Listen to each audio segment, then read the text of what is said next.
Yo, I am back again, man. It's a great day to be wavy, you know what I'm saying? Cause it's the walking flame. Back with another one on flip flames on wheels, man. You already know what time it is, man. Look, check this out. Got a great episode for y'all today. You know what I'm saying? I'm a big reader when it comes to knowledge and stuff like that, when it comes to different types of books and different types of things. One of the things that I focus a lot on is meditation, the power of breathing. You know what I'm saying? Because what I've learned is with my OCD, you know what I'm saying? With the stress of music, with the stress of, really any type of general life type situation, breathing is very, very important. You understand what I'm saying? And like learning how to breathe right and the process of breathing. On top of that, it's helped my OCD tremendously. What it does is meditation and breath essentially puts you in the present, right? We always talk about like trying to stay in the present and keep your thoughts in the present. You understand what I'm saying? It's not about the what if and what happens in the future. You have to learn to stay grounded. You understand? And keep what's in the present in the present. And that's very, very hard to do. Our brains are designed to focus on the past and focus on the future. You know what I'm saying? It's always because of this might happen, or what if this happens and then it results in this. Like we're always moving in the future. So the hardest thing, the most difficult thing as humans for us is to stay in the present. But guess what? My OCD has really given me that gift, right? Because OCD is so focused in the future, I have to literally bring back myself into the present, right? How do I do that, right? One of the steps that I do is they call it mindfulness meditation, where you stay 10 toes down, you know what I'm saying? And you feel what's around you, you feel the air, you feel your breath, you feel your breathing, everything, you know what I'm saying, that goes into it. You feel the ground. It's just like putting yourself, your senses into the world and really getting attuned to what's going on around you. And what that does is that brings your body down to the present. That brings your brain into the present. So you're focused on what's around you and not what's necessarily going on inside of your mind in terms of these what ifs or regrets from the past or whatever have you. Right now I'm reading this book. It's called Breath. It's a really, really good book. And today I had my first day where I really wanted to train, because I've always been interested in the power of breathing when it comes to like professional sports. Because when I used to work out and stuff, I have a heart condition, you know what I'm saying? So breathing was a little bit more difficult for me just in general. But the thing about it is, like, I've always been in tune with like, how can I get better? How can I get in better shape? How can I get better? Like, I'm always trying to advance my health, you know what I'm saying? So one of the things that I was reading about is just like the power of just like nasal breathing versus like breathing through your mouth. So today when I was at the gym, I really focused on like nasal breathing and just like really, as much as I could, almost like having your mouth shut at the gym and just really just working on breathing through your nose and just constantly just trying to advance and get better and better and better. And I felt I had a great pump after the workout. I feel very energized. You guys can see I'm giving you guys a lot of energy. I'm on pre-workout, but you probably can tell I can feel my body language is a little bit calmer, you know what I'm saying, than typical. You might not be able to tell, but I can feel it a little bit. I feel a little bit calmer, almost as if I've meditated. I didn't meditate this morning, but I did read that book, and I was focused on, you know what I'm saying, just staying in the present. And like, even during reading the book, or as I do Audible, so I listen to the book, like, I feel my brain just start drifting away. This is when you know that you've really trained your mind. This is when you understand how to be elite. When you can be in the present and realize when your brain is taking you away from it and bring yourself back, That's when you're elite. That's when you can accomplish anything. You understand? Because the hardest thing in the world is to be in the present with everything going on around you, social media, you go to these concerts, just TV, I can give you sports, any type of thing that's a distraction. You know what I'm saying? The news, all that type of stuff that accompanies and takes up so much space in your mind. You know what I'm saying? All that stuff you're watching, it's in the present, but you're waiting for the next thing. So you're really waiting in the future. You know what I'm saying? Or if it's like a news and something just happened, that's technically in the past, and you're trying to figure out how do you handle it in the future from what you've seen, right? But you're never really in, like, you're never really in the present. Now you get off those TV, you get off the channel, you get off that stuff. Now you're sitting in your room, you look around and you're like, all right, cool, I'm here, like, I'm present. Like, now what do I want to do? And then you control what you want to do. But the last thing you want to do is just get consumed by all this. There was a study that I saw. It's crazy, y'all. I mean, it is crazy. It was like I want to say it was like 1970 or 1980. Obviously, social media wasn't really a thing, but it said that, like, people were doing similar things to social media like 17 to 15% of the time, right? And now 2025, that number is like 86 to 87% is on social media, right? Now, I'm on social media. I'm an influencer. It's part of what I do. I'm part of that 87%. And it's very hard. I look at my phone. I'm like, damn, I spent a lot of time on social media. And I get that, and I've accepted that. But what I do is when I am not on social media, I really try and remember, like, okay, like, I try and be in the present as much as possible. I'm cognizant of it. I'm very aware of what's going on, because I really want to be the best that I can be. You know what I'm saying? Because I want to give all of me, you know what I'm saying, to all of you.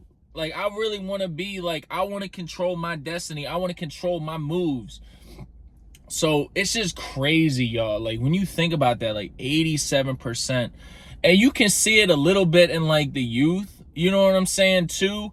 Like, sometimes, like, I'll be out and about, and I'll see certain interactions between the younger generation, and it's a little more isolated than it used to be. You know what I mean? It does feel like the phones, the communication style, it's really changed a lot. And what happens is we've lost this ability to communicate, and everybody's so hooked onto their phones and everything like that, that people are just so focused on what's going on their phones that they have no idea that they're just living their life on their phones. They have no idea what they're missing out on. You know what I'm saying?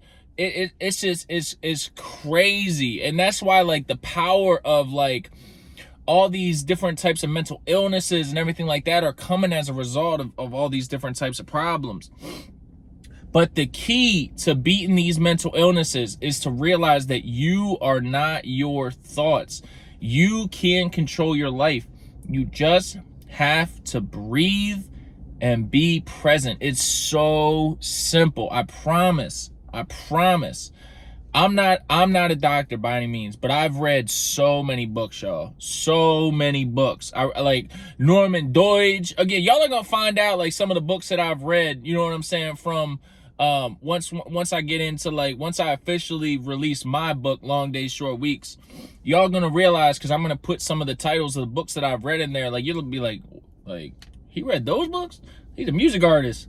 Like, yeah, like, I really study health, the brain. I really want to have an advantage over my competition, because I want to understand, like, and again, when I say competition, it's always you versus you. You know what I'm saying? But you can still learn from other successful people. You know what I'm saying?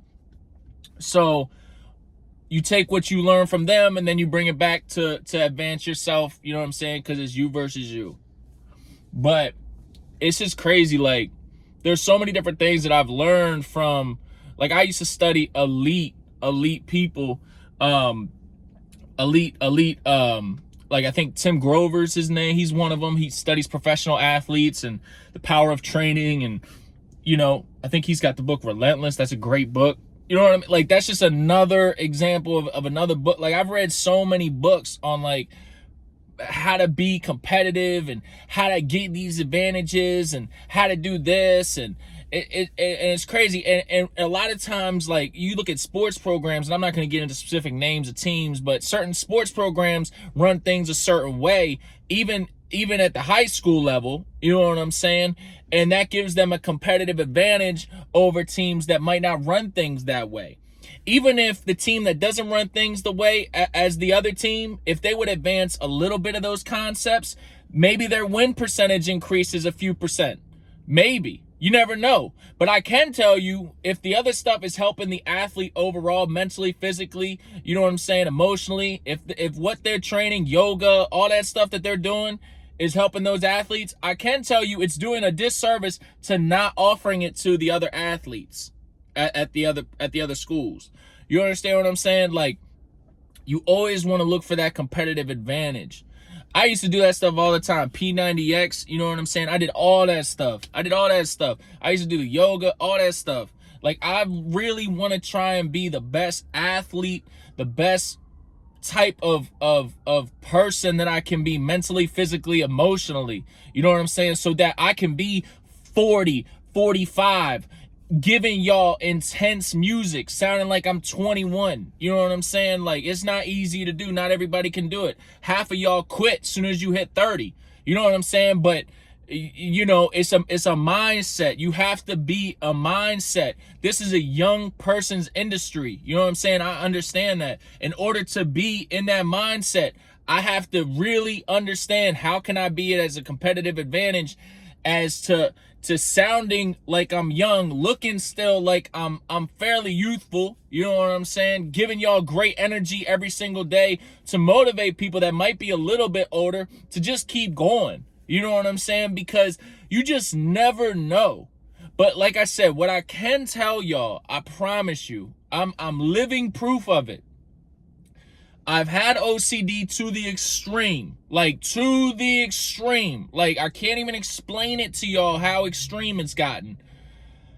To a point where I'm like, all right, just breathe, just put yourself down. Some of this comes from therapy too, but just, you know, get in the present, do this, do that. Doesn't help, right? It's just like, but what does help is when you just keep going, like, get in the present. And then when you finally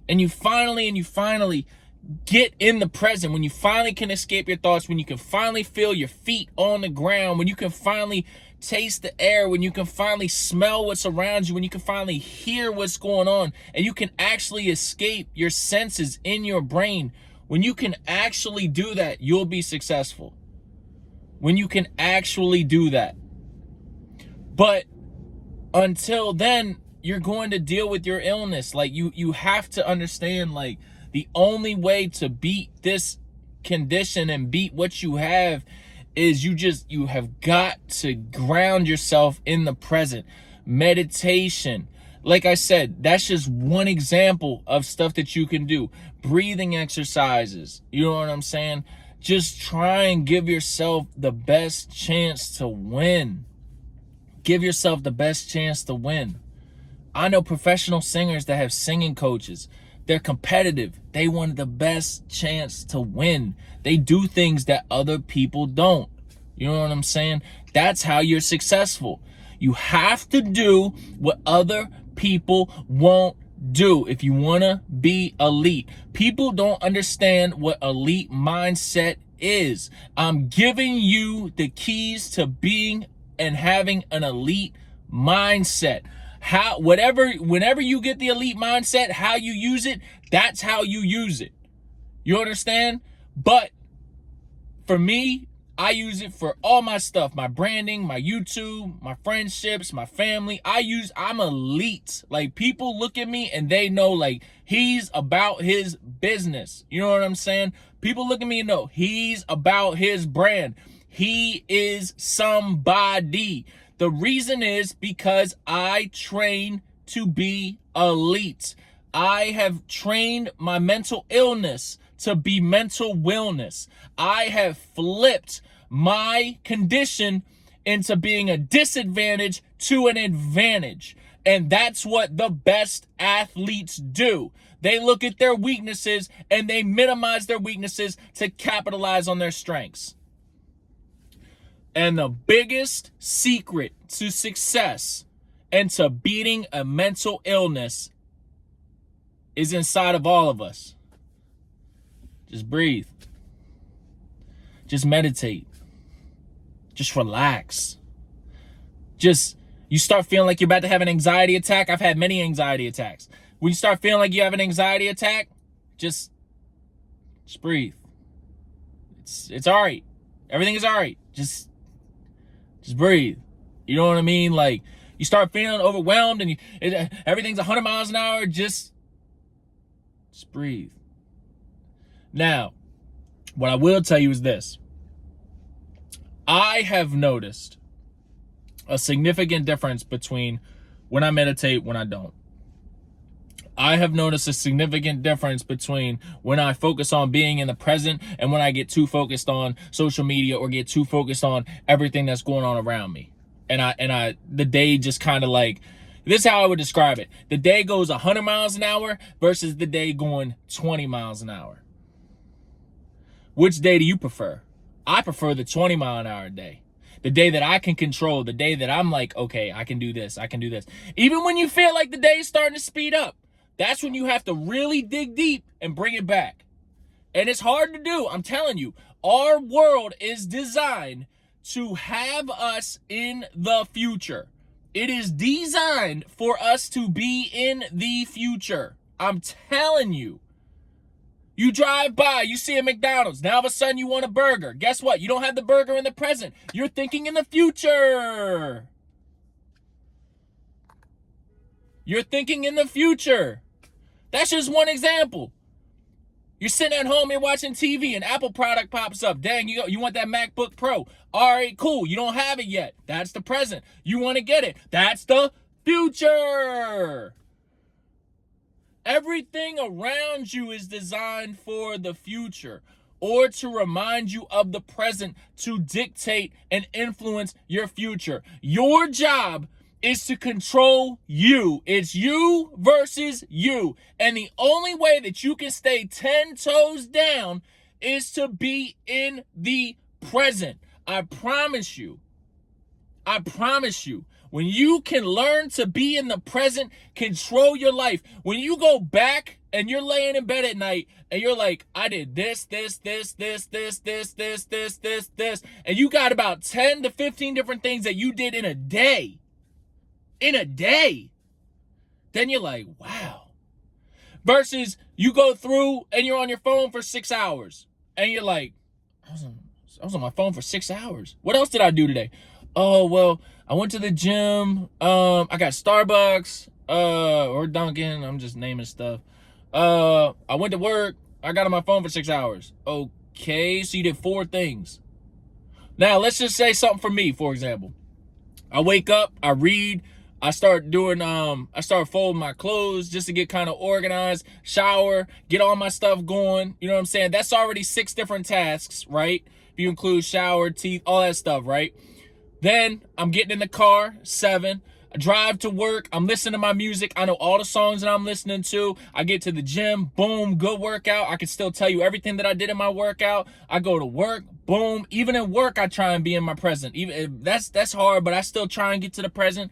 After work, I'm like, all right, cool. I'm going to go home, do a couple YouTube shorts. You know what I'm saying? Work on Flames on Wheels. I might record. If I don't want to record, I might mix. I know mixing's going to take about 2 to 3 hours. After mixing, then I can do this. And I can, like, my whole day is planned because I understand that I'm not going to let and still, even with everything planned, right? Even with everything planned, I still could be driving home and see Chick-fil-A and be like, I really want Chick-fil-A. Boom. Now I'm out of the present. Now I'm thinking in the future. Well, hold on. Maybe just let me skip Chick-fil-A for now, and I'll figure out dinner when I want it. Then you go home, you know what I'm saying? Then you kind of, but you're still making your own decision. It's still a controlled present decision.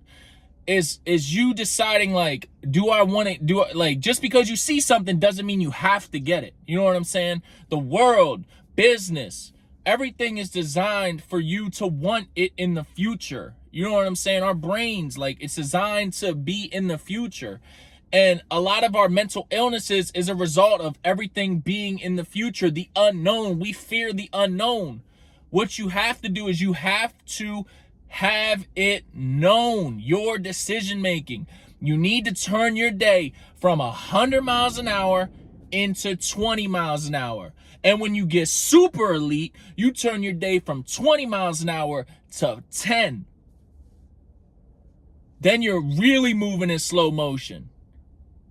Really moving in slow motion. Then you really are enjoying your day. You sit down, have a conversation with somebody like, well, what'd you do today? I did this. What'd you do today?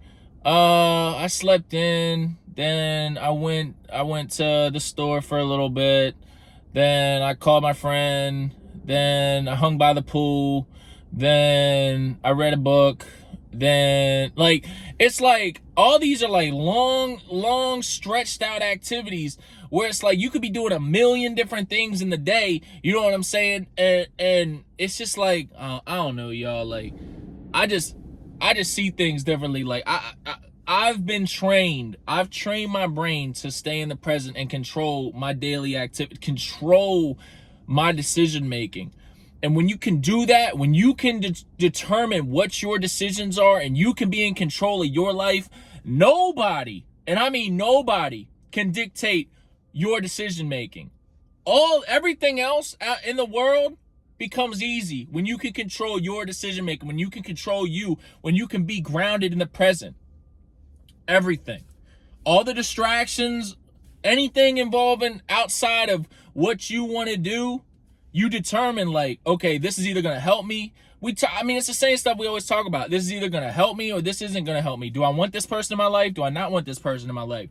It's just very simple. Do I want to do this brand? Do I not want, like, it's very, very simple. But the only way you can do that is if you beat your mental illness, you turn it into mental wellness. You become in the present, you stay 10 toes down, and you continue to win every single day.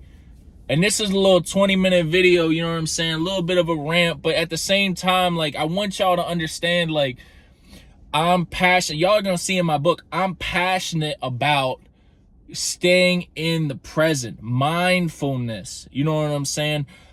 Being in control of your life. The only way you can control your life is to control your life. Stop letting everything outside distract you. Be in the present. You can win the day. Just because you have a mental illness doesn't mean you can't beat it. Doesn't mean you can't win the day. You can be a winner. You just have to be elite. You have to focus on breathing, meditation, and keep supporting these videos, man. I appreciate y'all. This is the Walking Flame, hottest in the city. And this is just another strategy that I do to continue to beat my OCD and continue to give y'all this elite content, man. Like, comment, subscribe. Hottest in the city. Hold on, wait a minute. Y'all thought I was finished? Never, man. Happy holidays, man. I'm out.